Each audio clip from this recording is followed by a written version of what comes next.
video, we will be demonstrating how to grommet Coroplast, which is a plastic cardboard-like material. Coroplast can be more easily damaged than typical material if the adjustments are not made correctly. With this being said, a lot of trial and error may be needed to make sure the adjustments are set to your needs. To grommet this, you will need a long neck grommet to pierce through the material without dimpling it. First, we will demonstrate with the CS Tidy 41, and then the next one will be the C Step 2. With the CS Tidy 41, you will need to adjust the air pressure so the Coroplast doesn't dimple.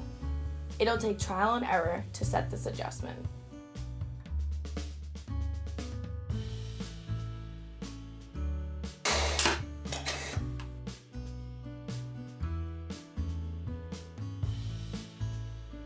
Set your grommets into position. Adjust screw as needed.